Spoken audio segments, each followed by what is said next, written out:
Hard to believe we're less than 2 months away from the start of the AAA season on March the 29th. That means I know a lot of folks are getting ready for spring training, and a lot of folks are getting ready to see what the top 30 prospect lists look like for each team very soon. Recently, we had the top 100 released by MLB Pipeline, and it's no surprise that the Blue Jays fans have two players that finished the year in Buffalo last year in the top 100. Yeah. Thanks so much for having me, Pat. Yeah, I mean, when we were doing our list, two names continually popped up: Ricky Tiedemann and Orelvis Martinez. Ricky Tiedemann has been basically a mainstay on the top 100 the last couple of seasons. Dealt with some injury issues last year, but was the AFL Pitcher of the Year last year in the Arizona Fall League. Certainly ended on a quality note.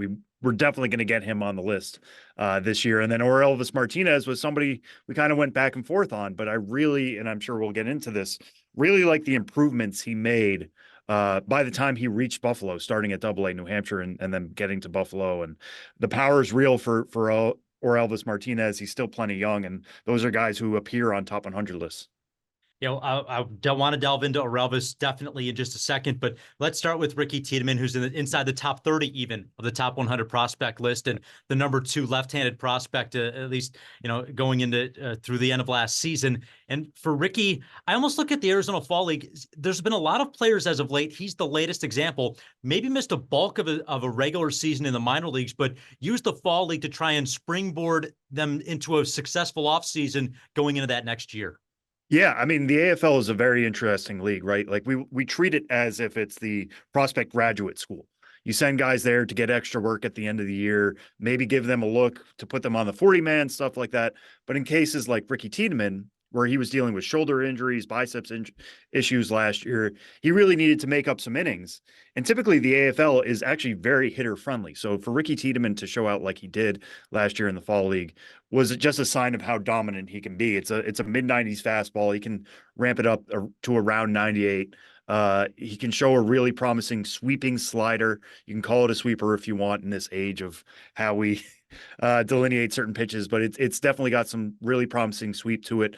The changeup has always been really good for him, dating back to the last 2 years. That helps him against right-handers, so he doesn't really have split issues the way some guys do at his age. The strikeout numbers are always going to be there for Ricky Tiedemann. Like the control, I have some questions about, and that could turn him from maybe a number 2 starter into a number 3.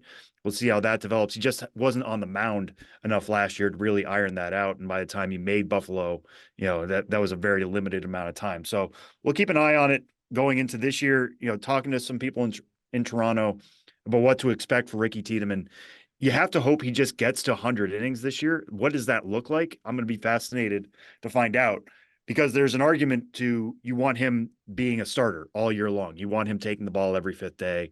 You want him pushing, 4 innings, 5 innings, 6 innings, working deeper into starts as the summer goes along. But his pitchers are so good, and Toronto obviously has aims to win the AL East. Why waste his bullets in Buffalo? Like, if he's good enough to be on the major league roster, maybe you use him as like a long guy out of the bullpen. Get him used to the major leagues. You can still pitch him every 5th day, but like the way pitching works now, maybe work him as an opener, give him 2 innings, what have you. It's really going to be interesting to see how they make him work. But Ricky Tiedemann, the ceiling is as good as a pitching prospect as the Blue Jays have had, including guys like Nate Pearson, and we've seen how that's gone. But I think Ricky Tiedemann has even better chances of being a starter.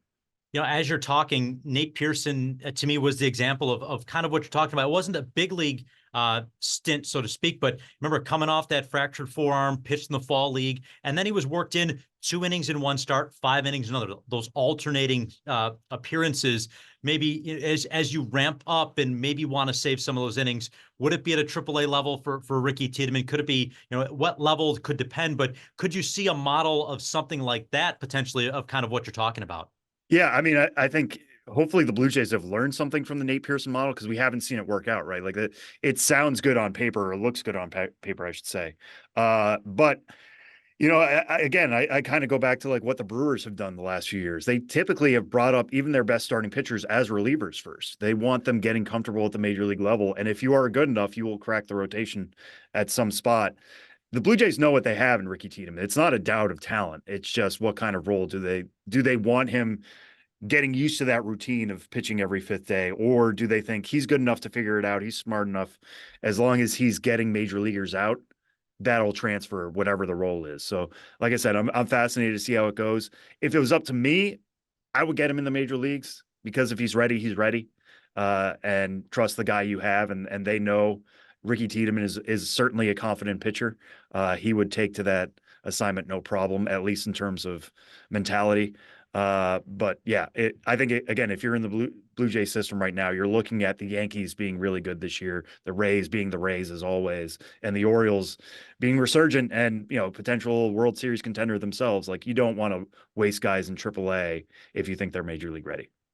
And we talk about Ricky Tiedemann. He gets the headlines in terms of the pitching prospects. But I look back to whether it was the start of last season and who was in the top 30 or how the season ended for the Blue Jays and their top 30 prospect rankings. Guys like Hagen Danner, converted catcher into a pitcher, suffered an injury in his first appearance in Toronto, but he was so good here in Buffalo after coming back from an injury the prior season, working in New Hampshire, working his way to AAA. So we've seen a lot of those top prospects, even Hayden Yinger, who burst onto the scene in 2022, maybe was a little bit up and down last year, I think maybe the way to put it, but we've seen a lot of the good young pitching prospects that the Blue Jays have in the organization come through Buffalo in the last 2 years. Yeah, I mean, Hagen Danner is a perfect example of that. I love his story, being a guy who's transitioned to the mound and then all of a sudden, averaging 97 miles an hour on his fastball last year in AAA. So the stuff is certainly there for Hagen Danner. I mean, one of the things I've found fascinating, and Pat, you can speak to this as somebody who's around AAA baseball all the time, the way we have to evaluate both hitters and pitchers at that level because of ABS. Walks are up, strikeouts are down. You might think, oh, a guy's completely reworked his approach because he's not striking out as much. He's also dealing with two separate rules during the week.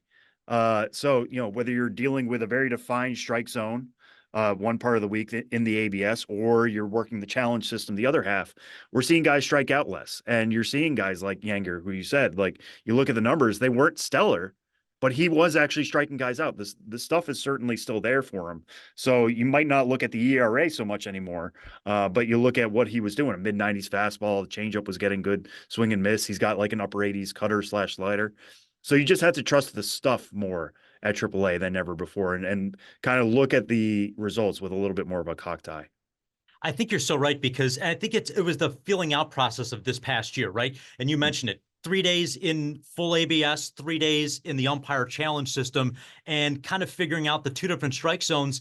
It benefited smaller hitters, guys like even beyond Davis Schneider. And I want to ask you about him in just a minute, but Rafael Lantigua was a player that came up to Buffalo at the end of 2022, played well, but last year he was top 5 in walks in the league. His on-base percentage, OPS, like all those numbers, all the on-base numbers, the power numbers even for him were up. And I have to think that the smaller players who have a smaller strike zone, if you were able to adapt to that zone quicker, you had way more success. Yeah, absolutely. I mean, it really spoke to swing decisions and learning the zone. Once you know what the zone is on a day-to-day basis, like that is an advantage you have as a hitter. Are you going to use that advantage, or are you going to be somebody, and this happens at AAA all the time as well, you get guys who are trying to hit their way to the majors, not walk their way to the majors. So they get a little too antsy. They get a little swing happy. When all of a sudden you know exactly what's a strike and what's a ball, sometimes, last year was a smaller zone than I think a lot of pitchers would have liked. It certainly benefited hitters in that interesting way. And Davis Schneider was somebody who took advantage for sure. And I'm interested in, who in the folks that you've talked to in this offseason, if this conversation's come up at all, did folks prefer one system over the other? Because I know, just anecdotally talking to players last year, they much prefer the challenge system. And, part of it is because the strike zone isn't as, quote, defined maybe, Right. because you only have those 3 potential challenges. But it really felt like the full ABS is, if it were to be implemented full time, would take a lot of getting used to. It would take a lot of getting used to, and it's not perfect yet either. I mean, I think that's one thing that I think gets lost in the shuffle here too, is that it has changed since it was first implemented. So it's still going to take a while until it's perfect, and it's never probably going to be perfect. I mean, let's be honest. So the people I talk to, from what I've experienced, having seen it in AAA, seen it in the Arizona Fall League, I think the challenge system has like near unanimous approval, just from the enjoyment of the game, how it keeps things moving, how it still involves the human element, which is something that I don't think anybody really wants to lose is the human element. We don't want to get to those days where like Greg Maddux against the Florida Marlins, where he was getting two seamers 5 feet outside called for strikes because of whatever. But like that, all that simplicity of just tapping your head, keeping things moving, putting it on the video board, things over in 5-10 seconds. I think everybody who's experienced it really enjoys it, and that includes fans too. Yeah, and that's such an element of it as well, is the fan engagement and watching the anticipation. Even though it's quick happening, you get that almost that rush of the pop of the crowd when you find out if it's a ball or a strike. So that, I think, is as much a part of it as anything else. Yeah, 100%. I mean, I always go back to tennis matches. Tennis matches, they start clapping when there's a review. Everybody kind of gets into it. We could have that in baseball too. I think as more and more people get comfortable with it, it'll become an event in the ballpark. And if your team is benefiting of it, I mean, that's the quickest way to get fans, I guess, right? Is to see the benefits up close. Well, Sam, we're talking about ABS, and I wondered, looking at Aurelvis Martinez numbers last year, the strikeouts were almost the same. Now, it was a 15 game or so difference between his time in AA before being called up to AAA in late July. But the power numbers have been there since the start. The lack of strikeouts at AAA was a stark thing that I noticed. And I wonder, and this is a credit to Aurelvis, this is not a backhanded compliment by any means, if he figured out the strike zone a little bit, had a better command of it, and that's maybe a reason why you didn't see huge strikeout numbers going from AA to AAA. Yeah, I mean, the interesting thing for Aurelvis Martinez last year was apparently just a change in approach. It wasn't just a better idea of the zone or anything like that. In talking to Blue Jays officials, he knew he had power. I mean, he was setting, like, I think he set the AA New Hampshire record for home runs in 2022 because he was just yanking the ball down the line. This is how my power plays, and I'm just going to keep hunting homers because I can do it better than most kids my age, and this works really well, and I'm just going to stick with this approach.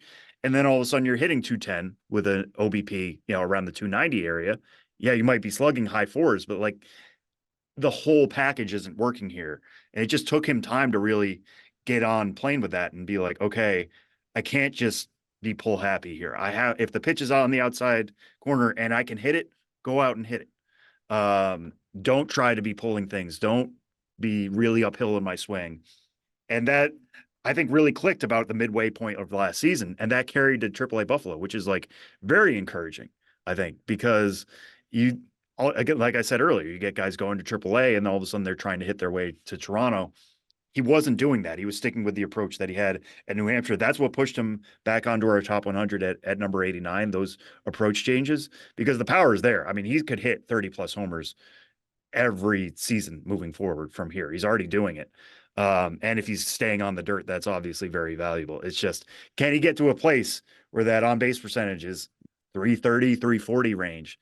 And if he does that, plus the power, we're talking about like maybe a 120 WRC plus player moving forward in the majors. And is there a position, a certain spot on the infield that the thought is he probably works best at? We saw him at shortstop a lot, but there's somebody like Leo Jimenez as well, who I want to ask you about. But there's a lot of infield depth in the Blue Jay organization. Is there a spot that there's a consensus that Aurelvis would be best at? Yeah, I mean, that's one of the fascinating things about Martinez for me, is that for a long time we've known he's not a very good shortstop. He's very kind of heavy-footed, doesn't have really the range for it, but he does have the arm. So everybody assumed he was going to move to third base, and he does have some experience there. And obviously, with Matt Chapman still being a free agent, the Blue Jays have an opening at third base. But again, in talking to folks this offseason, they moved him to second because they think the arm slot is actually better at second base. And because he's a little bit further back, it allows him more time to make reactions on balls hit towards him. Third base, obviously, you have to have really quick reactions. They just like his reaction time better up the middle. And you look at the Blue Jay system now. I mean, you mentioned Leo Jimenez. He could be an option there. David Schneider could be an option at second base. I don't know if any of those guys have the ceiling of Aurelvis Martinez. Now, I think he's going into camp. He's on the 40-man, trying to win a job. Like that is certainly on the table here, especially with, the potential for maybe getting an extra draft pick if they start him on an opening day and he ends up winning Rookie of the Year or MVP in his first 3 seasons. I think they're looking more at him for second base than third. Now we'll see how things, like maybe they go after a second baseman in free agency or trades, and there is a more clear opening at third, but it just seems like they're more confident in his abilities at the Keystone than at the hot corner. And it is, as you're talking, I mean, you hear some of the names that, look, there's not going to be room for everybody at the big leagues. We hope all these players that have been in Buffalo before end up in the big leagues. But Yeah. whether it's a Davis Schneider, Leo Jimenez, or Relvis Martinez, we haven't talked about Addison Barger or Damiano Palmagiani yet. Right. That's a formidable infield for Buffalo. If any number of those players, pick and choose where they are on the diamond, that's a pretty good lineup. Yeah, I mean, that's great for Buffalo, and it's great for the Blue Jays to have that depth. I mean, you would like Addison Barger, I think this time last year was kind of, people thought he could be like a top 100 prospect at some point during the year, dealt with some right elbow issues, never really came back from it, but you can still sort of see the makings of it because he's got really, really good power. He's willing to push the envelope on the bases. He's got a super strong arm. You have him maybe at third base. Yeah, I know he's played some short, he's played some right, but Toronto has depth. It's just, is any of that depth going to crack through to be a legit starter? You can only have so many bench spots. So I'm going to be fascinated to see if any of those guys can crack through. But I think, again, if you're betting on anybody, it's Orelvis Martinez. And so I want to ask you about Leo Jimenez in a second, but talk about Addison Barger maybe if we could for just a moment. You touched on it, that elbow injury that really hampered the first half of his season. Had some power right at the start, hit a maybe 450-foot home run in Scranton Wilkes-Barre, and like, okay, this is the guy we saw for 2 weeks in September last year, but it didn't translate much after that in April.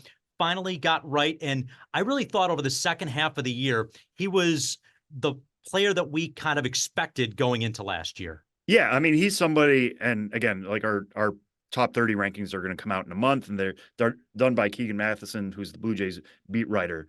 So I'm working in tandem with him on those rankings, but I feel like Addison Barger, for somebody who had a 756 OPS last year at AAA, you might expect him to slip. I don't think that's going to happen just because of the way he finished the season last year and because it's kind of explainable, right? Like, again, the elbow, as a left-handed hitter, that's your lead elbow. That's still going to affect things. So I think he was still trying to work through some stuff there. The power is undeniable, like you said. That's what's really pushing his ceiling here. And the fact, again, that he has an arm that could play at multiple positions. I would love to see him get off to a hot start this year and really answer all of those questions and give the Jays like a good problem to have. Like, all right, Addison Barger's ready. Where do we fit him in? Because I don't think it's going to be shortstop. He's not pushing Bo Bichette off short, obviously. And I like the arm at third. I like it in right. I would give him more time in right, obviously, or honestly. But yeah, he's just such a fascinating. We need to see him healthy, and I think we're getting closer to that. And we could really see Addison Barger go in the first half of 2024. And then potentially on the other side, on the other position on the left side of the infield, we talked about Leo Jimenez a little bit, right. A player who we kind of saw in New Hampshire really trying to make the case to join Buffalo probably earlier than he did last season. But, in case there's no spots on the infield or spots in the lineup in Buffalo, I thought he played well and showed well enough in his time with the Bisons, getting that taste of AAA life that so many get, before the next season to kind of prepare you for what's to come this year. Yeah, digging into Jimenez's numbers, I mean, it's been interesting because the one thing that he did last year at New Hampshire was showed a really good hit tool. And that's the toughest thing to do in this sport. That's one thing I try to emphasize to as many people. Like if you have on the 20 to 80 scale a 55 or a 60 hit tool and everything else is like average to below average, you're still a really good prospect because you can do the toughest thing in the sport well. That's Leo Jimenez. I mean, he really prioritizes putting the ball in play. And you look at his Buffalo numbers, yeah, they're not great. But I think that he got a little unlucky. His BABIP was really low. He hit a lot of ground balls because he was prioritizing putting the ball in play. What happens moving forward? Now he's seen that level. I think the BABIP's going to recover this year. He's going to get a little bit stronger. He's still only 22 on opening day. And the fact that you can have like a 55 hit tool at one of the middle infield spots, that's really valuable to have. And again, just adds to that depth. I would like him to have bigger impact, maybe something closer to a 50 power. It's not quite there yet, but he has time to develop. He's already seen AAA. Now it's kind of go time for Jimenez. And a couple of players that maybe we didn't have on our radar in terms of prospects last year that found their way to Buffalo or were with the Bisons almost wire to wire last year. Damiano Palmagiani ends up hitting what's the last grand slam for the Bisons last year and played so well in his time with the Herd, and is a great story of being moving to Canada and becoming a Blue Jay fan. But on the outfield side of things, Cameron Eden, somebody who just with his speed put himself on the map last year, and maybe like Davis Schneider, forced the Blue Jays in terms of making a 40-man roster spot for him and adding him to the big leagues before the end of the year. Yeah, I mean, Cam Eden, 53 stolen bases last year in 131 games, might be the fastest guy in the organization. And we're living in this era, right, where speed has never been more valuable. Like if you were a fast guy, they'll find a spot for you because you're turning singles into doubles. And I'm not just talking about balls in the gaps. I'm talking about you walk and everybody knows you're going, but because they can only throw over so many times and all of that jazz. I mean, things are being prioritized on stolen bases. So like Cam Eaton is kind of hitting baseball at the right time. If he had been coming up in like 2013, 2014, we wouldn't be talking about him in the same way, but he can carve out a bench role as a guy who just steals bags, and that's valuable enough, especially down the stretch, right? Like as you're moving toward a postseason. Do I think he's going to be like on an opening day roster? I think that's a little bit tougher sell, but he could certainly be back up August, September when they need that guy to come in and get some bags at the end of the game. Palmagiani, I really love his story, like you were saying. Like, I don't think many people knew about him coming through the draft, and the fact that he goes to a Canadian team is great. The power really plays. I mean, you watch him hit, it's just a swing geared for power. He's not a massive guy, but he has some strength in it. He has some loft. He could be pushing 25 to 30 homers a year. The bigger question for me is like, where do you play him defensively? I saw him a little bit in the AFL last year. I thought he was passable at third base, not stellar. And then it kind of is the same at first base. And if he's playing first base, he really needs to hit those 25 to 30 homers to be a valuable player at that position. So it's just like, where do you land? And if he's playing first base, Vlad Jr. is not moving off first base anytime soon. So that he's like kind of in the wrong org to have that type of profile. He's going to have to really hit in the first half of this year. But again, he kind of plays into that depth. Like what happens if Vlad goes down?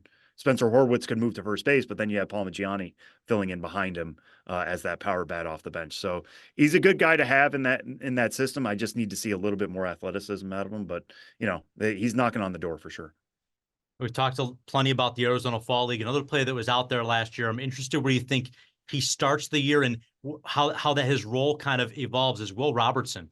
Somebody he spent all of last year with New Hampshire and could potentially be knocking on the doorstep of Buffalo. And just wondering what your thoughts on him are.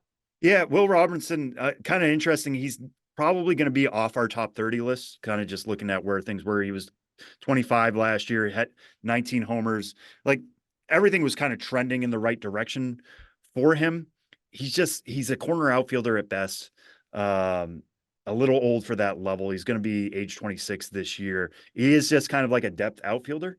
But I mean, having a depth outfielder who could hit 20 plus home runs is certainly valuable. And especially from the left side, like he hits. So like he still needs to prove himself a little bit more.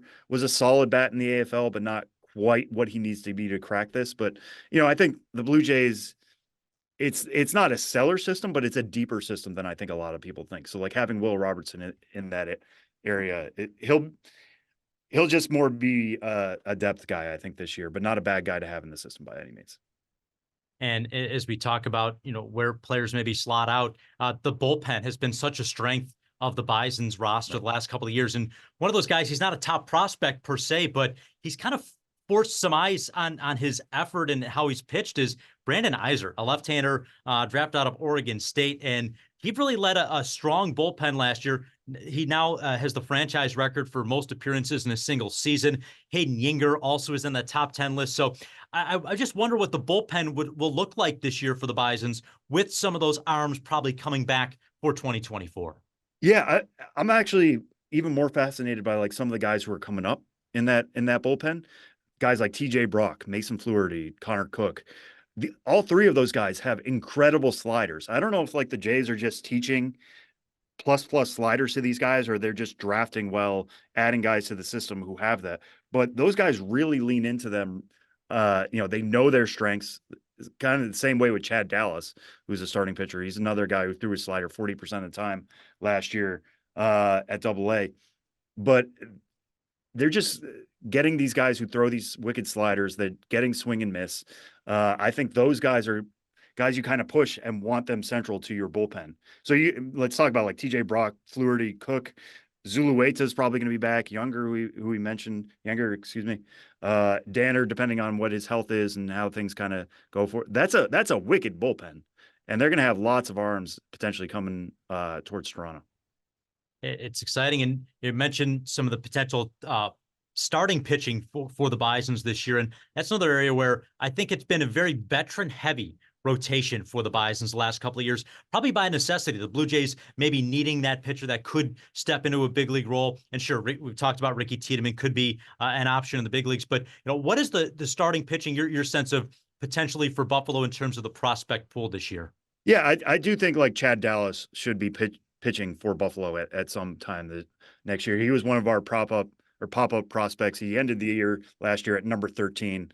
Kind of interested to see how that slider is going to play, because I like guys who just like, I know I have a good pitch and I'm just going to spam it until you prove to me you can hit it. And he's certainly one of those. So we'll see how he kind of gets there, but it is going to be more veteran heavy again, because you look at like who their starting options are on their top 30 at the end of last year. Like Warren Watts Brown was their 3rd round pick. He's going to be a few years away from getting Buffalo, maybe at the tail end of 2025. Landon Marutis is a starting pitcher that they got in the draft last year, but he's only 19. Brandon Barriero was their 1st round pick in 2022. He scuffled a bit last year. They don't, outside of Tiedemann, they don't have those guys who are like clear starters and knocking on the door. So they're probably going to have to fill out that rotation with, minor league free agents or guys who are just more depth arms than anything. Well, Sam, I've really enjoyed our conversation. I don't want you to give anything away because I don't want to get you in trouble, but just as you've been developing the top 30 list or looking at the Blue Jay prospects with Keegan Matheson this year, is there a name or two that the Bison fans should really keep an eye out for, off the radar, maybe type of name that hey, you look forward to seeing this guy at some point in 2024? Yeah, I mean, I'll go back to those arms that I mentioned before: TJ Brock, Mason Fluharty, Connor Cook. If you get a chance to see their sliders, it's incredible. They take like hard left turns. They really work in this game in which everything is so slider heavy. So keep an eye out for those ones. This guy's not really off the radar, but if you're somebody who only goes to Buffalo games and you're wondering who's coming this year, Alan Roden is a guy I'm just so fascinated by. I don't know if your listeners or people watching this right now, if you get a chance, like pause the video, pause the podcast, pause whatever, and go watch Alan Roden hit. He's got this weird stance that the Blue Jays have actually worked with him on in terms of like trying to get more power, but he just sees the ball so well. He makes really good swing decisions. He's a high OBP guy, kind of in that Spencer Horwitz mode. But he's more likely to be in the outfield than Spencer Horwitz is. So, again, he's another guy who kind of in that Leo Jimenez way, 55 hit tool his way to the majors. He's already reached Double-A in his first full season. I fully expect him to be in that Buffalo mix coming out of spring training. And once that happens, maybe he's knocking on the door of Toronto. But like, the guy just reaches base at an incredible level, and he's just kind of fun to watch hit in this age in which we don't have the crazy stances that we once did. The days of like Tony Bautista are kind of gone, but Alan Roden is in that conversation. I'm looking forward to seeing it in person, hopefully this year and maybe in just a couple of weeks down in Dunedin. So, Sam, thanks for taking some time today. Always look forward to catching up with you and seeing what the top 30 Blue Jay prospects look like in just a couple of weeks. Yeah, thanks so much for having me, Pat.